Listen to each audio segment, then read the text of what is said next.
ministro do Supremo Tribunal Federal, Luiz Roberto Barroso, determinou a instalação da CPI da Covid, pedida por mais de 1/3 dos senadores. E documentos da Pfizer entregues à CPI da Covid indicam que o Ministério da Saúde recebeu 10 e-mails sobre a vacina num período de um mês, isso entre agosto e setembro do ano passado. Bom, e a gente volta a falar da CPI da Covid, porque começa daqui a pouco o depoimento do ex-secretário de Comunicação da Presidência, Fábio Weingarten. Vamos então para Brasília. Mais informação polêmica a respeito da CPI da pandemia. O senador Flávio Bolsonaro ganhou assento como suplente na CPI da pandemia depois que o ministro Ciro Nogueira assumiu a Casa Civil do governo. A CPI da Covid ouviu hoje o depoimento do ex-ministro da Saúde, Eduardo Pazuello.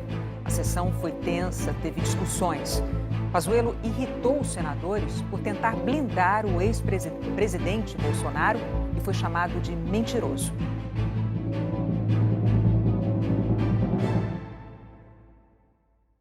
No dia 27 de abril de 2021, a CPI da Covid-19 foi oficialmente instalada.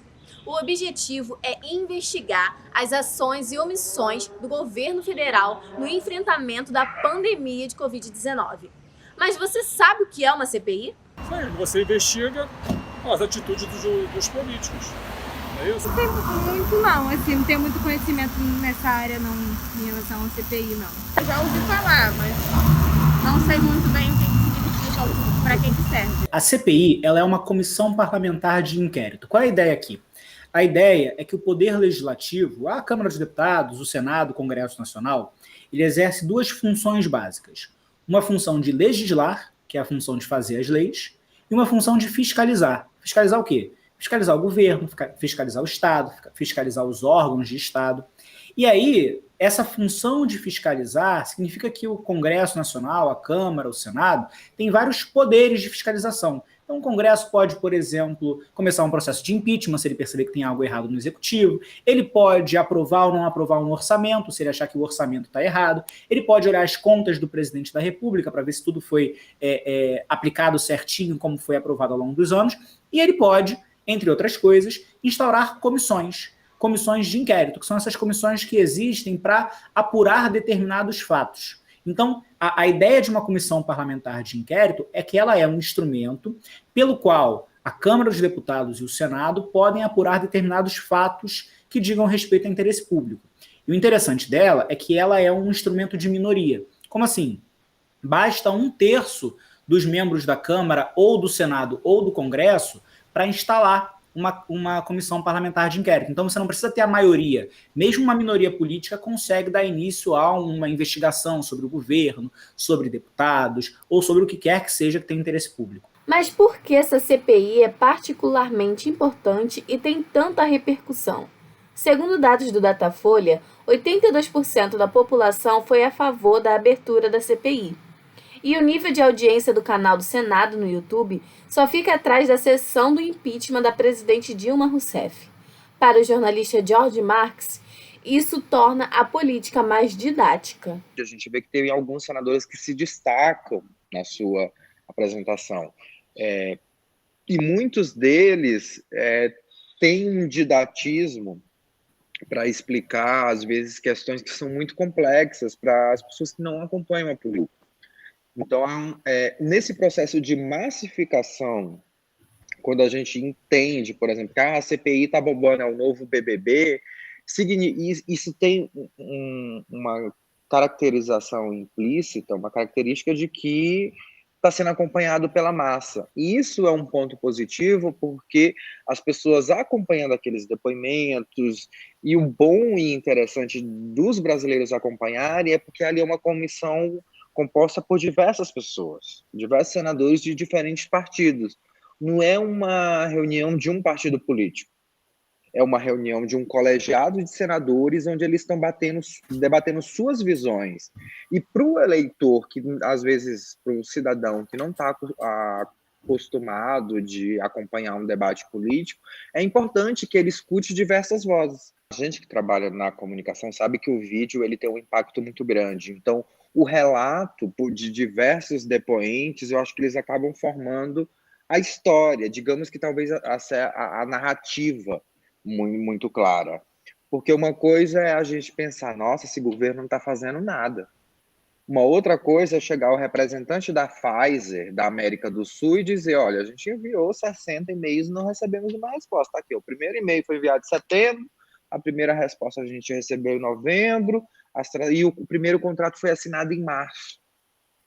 Então, assim, eu acho que a importância, e aí vem uma importância da CPI, dela esclarecer, dela publicizar todas essas ações e omissões que ocorreram durante a pandemia. O tema dessa CPI está diretamente ligado ao cotidiano da população, pois se dá em meio a uma crise sanitária mundial sem precedentes, responsável por vitimar milhares de pessoas. Entre elas está Lúcio, de 33 anos, filho da dona de casa Vanderleia, que morreu de Covid em abril de 2020. Ano passado apareceu esse meu filho do meio, que chamava Lúcio, com a Covid. Sim. Entendeu? Ele contraiu a Covid, ele já estava com problema renal, né? Aí ele contraiu a Covid e não teve jeito. Chegou lá naquele dia, foi uma terça-feira, dia 28 de abril. Aí chegou lá e internou ele. Aí a minha filha falou, mãe, o Lúcio tá pedindo pra você ir lá. Eu nem tava, sabe, eu já não tava nem me ligando assim que ele poderia ficar e eu depois não ia poder mais ver ele, entendeu? Quando foi no sábado de manhã que foram entubar ele. Aí ele só mandou um coração e te amo. Aí mandou pra todo mundo. Algumas falas aí de prefeito, não só o presidente não, mas prefeitos falando, vai morrer quem tem que morrer. Vai morrer quem tem que morrer, porque... Desculpa.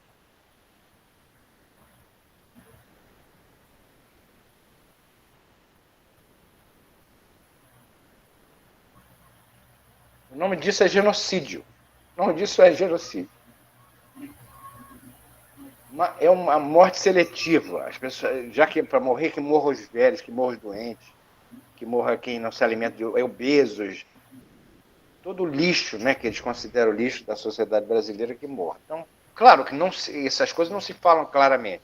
O Bolsonaro, como é muito burro, ele até verbalizou isso de alguma modo. Morra quem tem que morrer, é a frase de um prefeito do Rio Grande do Sul. Mas o Bolsonaro falou coisas parecidas.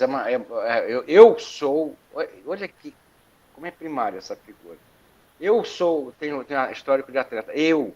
E os outros 210 milhões que se dane, né? Eu. No meu caso particular, pelo meu histórico de atleta, caso fosse contaminado pelo vírus, não precisaria me preocupar. Nada sentiria ou seria, quando muito, acometido de uma gripezinha. Na fundação, por exemplo, no início dessa emergência sanitária, a primeira morte já foi sentida. Quando nós tivemos acesso à primeira morte, foi sentida. Então, não precisou chegar tão perto para que eu ou todos os trabalhadores que lá estão envolvidos nesse processo aumentássemos o ritmo dos nossos trabalhos, nos indignássemos, nos desdobrássemos. No ano passado, para te dar um pequeno exemplo, poucos de nós foram aqueles que tiraram férias, sobretudo o pessoal que trabalha na produção de vacina e imunizantes, né? A fábrica vem funcionando 24 horas com equipes se revezando. Então, a cada dado desse, isso nos impacta profundamente e pede de nós um algo a mais. A gente tinha uma perspectiva no passado de, se houvesse uma boa gestão, a gente já tenderia a encerrar o ano com 100 mil mortos. E numa péssima gestão você tem exatamente o dobro disso. Nós, então, fechamos o ano ali próximo dos 200 mil, e aí observe que depois de um ano esse número ele explode, nós já passamos dos 500 mil, e isso jogou luz sobre uma série de outros problemas que estavam ali colocados. E essa crise sanitária, ela é uma crise que existe num contexto político de crise, então não é que o Covid criou uma crise. A gente já vivia uma crise política, econômica e social, e até ética, que antecede o Covid, E o Covid acentuou alguns aspectos da crise e transformou alguns outros aspectos da crise. E aí, a resposta por meio de uma CPI, ela é quase natural no nosso modelo, porque no nosso modelo, em geral, tudo que gera algum tipo de crise, ou todo grande escândalo de repercussão nacional, acaba gerando a instalação de uma CPI. Então, a CPI é sempre um instrumento que surge nesses momentos de alguma crise relevante, alguma crise de repercussão nacional. A razão pela qual a nossa crise sanitária gera uma CPI que tem um aspecto tão político é porque a nossa crise sanitária está intrinsecamente vinculada não só com um problema que é um problema de saúde, ou seja, a gente não tem um problema na pandemia só porque o SUS está funcionando assim ou o SUS está funcionando assado. O que a gente tem descoberto, inclusive graças à CPI, é que o nosso problema da pandemia ele envolve também decisões e omissões do governo federal e escolhas que foram feitas ou deixaram de ser feitas que acabaram gerando uma maior crise sanitária, que também é uma maior crise política, que também é uma maior crise econômica. Essa CPI já era necessária há muito tempo. Né? Então, como elemento de uma investigação, uma comissão parlamentar de inquérito, ela já cabia há muito tempo. Então, não é que a CPI ela é ilegal, ilógica e improdutiva. Ela é extemporânea, porque ela merecia. Se a gente faz ou propõe, né, as nossas casas legislativas propõem uma CPI há 6 meses atrás, provavelmente o cálculo de mortes, hoje nós estaríamos falando de números bem diferentes, que já eram altos, mas seriam diferentes. Essa CPI convocada antes, poderia nos dar hoje um quadro também desolador, porque 200 mil vidas já era um quadro absurdamente desolador, mas hoje nós temos mais que o dobro. Então a CPI vem fazer um trabalho que eu acho importante para o país, sobretudo para que o país consiga compreender o que está em jogo. Negar a ciência e usar esse negacionismo em políticas públicas não é falta de informação, é uma mentira. E no caso triste do Brasil, é uma mentira orquestrada pelo governo federal e pelo Ministério da Saúde. E essa mentira mata. A CPI da Covid conta com 3 linhas de investigações. A primeira apura as consequências do negacionismo do governo na evolução da pandemia. Nesse contexto, está incluída a estratégia de contágio intencional da população, conhecida como imunidade de rebanho, e o que aconteceu em Manaus no início do ano de 2021, quando pessoas morreram asfixiadas por falta de oxigênio. Se refere também à defesa do uso de medicamentos sem eficácia comprovada e à desmotivação dos métodos de prevenção por parte do governo federal. Logo no início da pandemia, foi muito comum eu me deparar com pessoas que chegavam muito fragilizadas emocionalmente em razão de tudo novo que se descortinava naquele quadro pandêmico, que ninguém sabia muito bem do que se tratava. E o grau de insegurança de algumas pessoas chamou muito a minha atenção. E eu comecei a notar que essa insegurança ela era advinda, em parte, da desconfiança que havia em relação aos meios profiláticos que eram divulgados como protetivos em relação à disseminação do novo coronavírus. As pessoas achavam que o que se apresentava para servir como proteção, e aqui eu me refiro ao uso de máscaras, uso de álcool em gel, asepsia das mãos, dos ambientes, distanciamento social, isolamento. Não havia uma descrença em torno da capacidade desses elementos de serem capazes de proteger o indivíduo. Infelizmente, do ponto de vista de alguns atores da governança, há um desestímulo a se lançar mão disso, né? Então, no sentido biológico e psicológico, também é um ambiente que não favorece o sujeito. A questão de fundo parece realmente que é a tentativa de usar a tal da imunidade de rebanho como estratégia. O próprio Bolsonaro declarou isso, assessorado pelo Osmar Terra e vários outros, né? Quer dizer, uma doença... É verdade que existe isso, algumas doenças elas atingem quase todo mundo, as pessoas se infectam, desenvolvem imunidade e aí a doença desaparece. Ou pelo menos, não a doença toda, mas aquele para a epidemia, né? A epidemia some. Isso acontece realmente em populações pequenas e quando o vírus ele é muito transmissível, mas tem baixa letalidade, né? Acontece que a Covid-19 tem alta letalidade. Matar 3, 4% da população é muito. E é só fazer as contas. 3% da população brasileira daria 6 milhões de pessoas. 6 milhões de pessoas. É isso que tudo indica que estavam levando a isso. Essa estratégia de se morrerem 6 milhões, tá bom. Principalmente considerando quem ia morrer, quem desses 6 milhões. Idosos, portadores de doença crônica, deficientes. E isso é muito triste, Ultrapassou o número de mortes da China hoje. O Brasil E daí? não vai. Lamento. Quer que faça o quê? Eu sou Messias, mas não faço milagre. Já a segunda linha de investigação surgiu após uma denúncia de que teria ocorrido pagamento de propina na tentativa de aquisição da vacina Covaxin. Infelizmente, no Brasil, essa é a opinião minha, tudo acaba em corrupção, né? Claro que existe, mas não é por isso que nós estamos com 550 mil mortos. Não é só por isso que o governo fez, foi uma omissão criminosa. Ao longo do tempo, desviar o assunto, isso é uma estratégia bastante comum, né, nesse governo. A gente está falando de vacina, os caras falam em cloroquina. Aí você está falando de máscara, o cara diz que a máscara faz mal. Assim, criar confusão proposital, né? Segundo, o desfinanciamento, desde o governo Temer, mas também no governo Bolsonaro, houve um desfinanciamento do SUS em geral. Depois, alguns picuinhas, né, políticas. Infelizmente, está falando muito em corrupção e está se esquecendo dessa estrutura. Se montou uma estrutura narrativa, não só negacionista, mas diversionista. Mudar o assunto. Sempre uma contra-argumentação. Muito no ritmo de Facebook, né, WhatsApp, frases Twitter, frases curtas que rebatem uma outra, mas que não é um diálogo, né?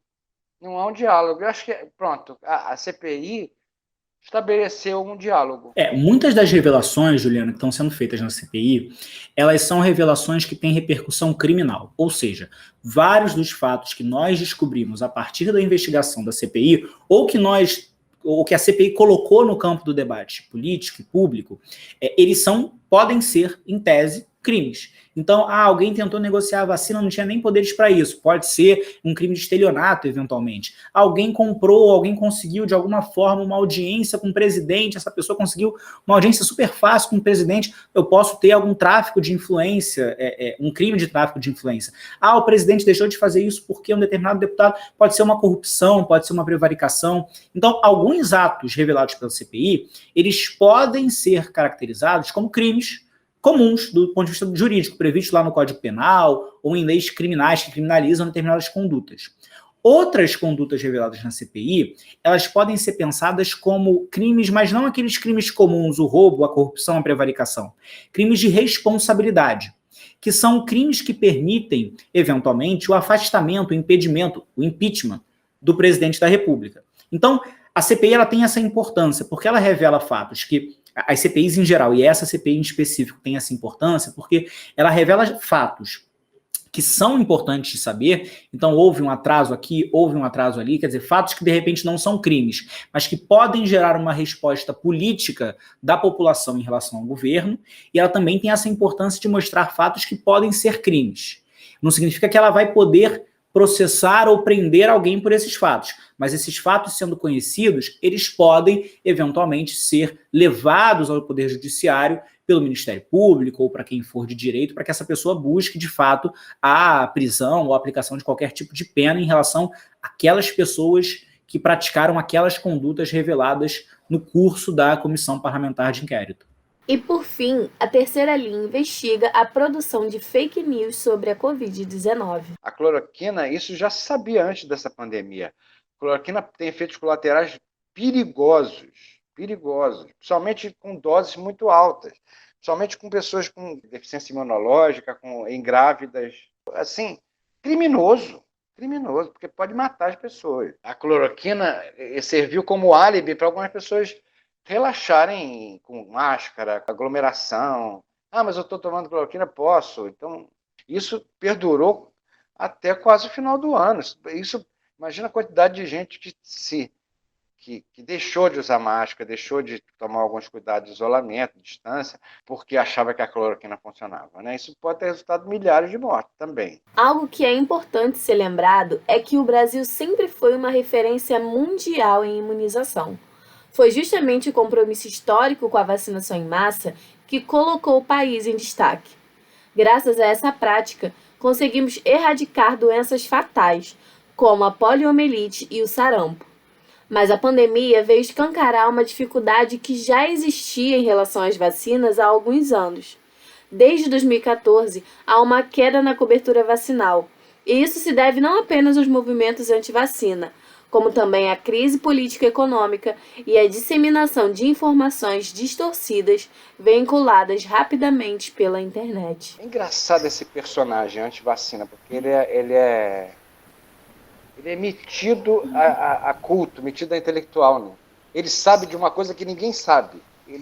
Eu ouvi falar que lá no posto de saúde estão fazendo isso, fazendo aquilo, só ele que sabe. Os jornais não estão noticiando, os pesquisadores não sabem de nada.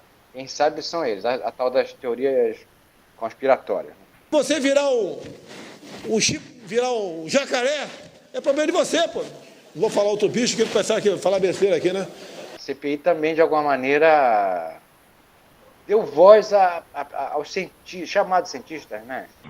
A pandemia é uma crise sanitária que foi maximizada por uma postura política. E isso traz à tona uma realidade que muitas vezes nos esquecemos.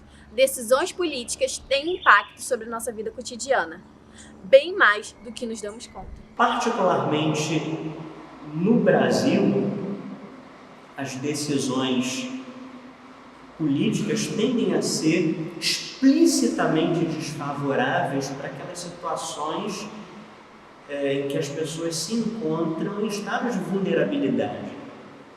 O auxílio emergencial demorou a chegar, nós temos um contexto econômico que, por sua vez, já tem da parte de atores da governança, do Ministério da Economia, que diz abertamente, olha, a gente vai ajudar os grandes e não os pequenos. O clima que se desdobra a partir daí, inevitavelmente reverbera na condição concreta da vida do sujeito, individualmente, nessa conexão com esse ambiente maior.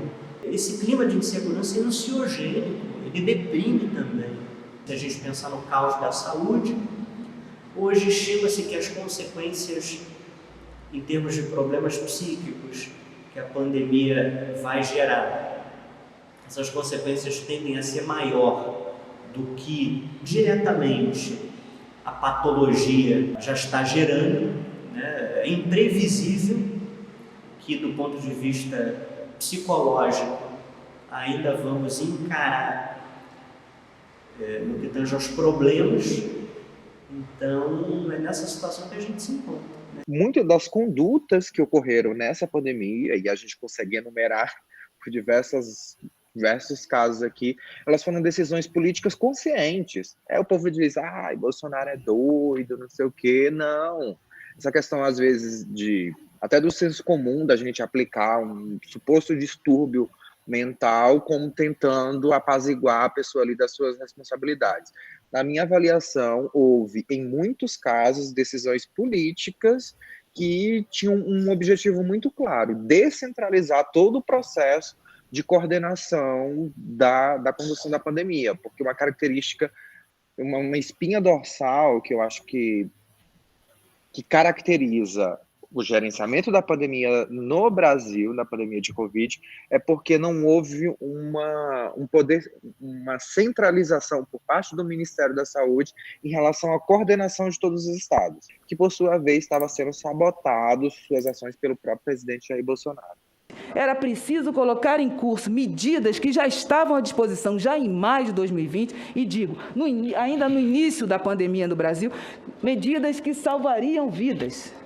Naquele momento a gente dizia, senador Renan, que mortes evitáveis têm responsabilidades atribuíveis. O que dizíamos? O que queríamos dizer com isso? É que aquelas autoridades que não cumprissem seu dever de proteger a saúde e a vida das pessoas deveriam ser responsabilizadas. Quando a gente pensa entre a instalação da CPI hoje, a evidência de possíveis atos de corrupção, e no momento em que a CPI colocou no meio do debate a forma trágica como a pandemia estava sendo lidada pelo governo, ela acabou gerando, no mínimo, por parte do governo, uma reorganização, no mínimo para mostrar que estava fazendo algo. Quer dizer, o governo não conseguiu, como muitas vezes ele conseguia, pautar o debate público. A CPI pautou o debate público por muito tempo. E isso foi muito importante porque a CPI foi muito crítica do governo, que estava negando qualquer tipo de problema, e aí essa organização do governo federal, dos governos dos estados também, no sentido de ativamente mostrar que estão combatendo a pandemia e efetivamente adotarem qualquer medida, isso em si já é uma boa resposta, isso em si já é um resultado que não é o melhor resultado que nós queríamos que em janeiro tivesse tudo resolvido, mas já é um resultado, já é uma resposta do governo que não consegue mais pautar o debate e precisa começar a agir, ainda que não como queríamos, mas um pouco melhor do que estava atuando antes. O que a gente ainda vai ver são as repercussões, algumas repercussões políticas adicionais a partir da conclusão da CPI e, eventualmente, alguma conclusão jurídica a partir da CPI pela responsabilização penal de alguns agentes. Então, o que ainda vai acontecer na CPI? Muita coisa ainda pode acontecer na CPI, por mais que a gente já tenha descoberto muita coisa também, que já evidenciou atos possíveis de corrupção, que já levou a contratos possivelmente em corrupção não serem firmados. Então, isso já foi positivo. A CPI não iria resolver todo o problema. Quem achava que a CPI fosse resolver o problema da pandemia colocou muita esperança num mecanismo que é eminentemente político e de pressão. Pressão ela exerceu. Combater efetivamente a narrativa de que nós não tínhamos um problema, de que era só deixar morrer, ela efetivamente conseguiu combater. Agora é ver a partir dos próximos capítulos se as pessoas vão ser responsabilizadas, se isso vai gerar alguma pressão no âmbito da Câmara dos Deputados para eventualmente avançar algum processo de impeachment ou qualquer tipo de responsabilização. Então, isso são as cenas dos próximos capítulos, mas alguns efeitos ela já produziu graças ao barulho. É barulho mesmo, que pode não gerar nada, mas nesse caso gerou algum tipo de repercussão política interessante no contexto de quando a gente pensa como sendo interessante algo que avance contra, né, as mortes, contra a pandemia e contra o desgoverno que existe hoje em dia.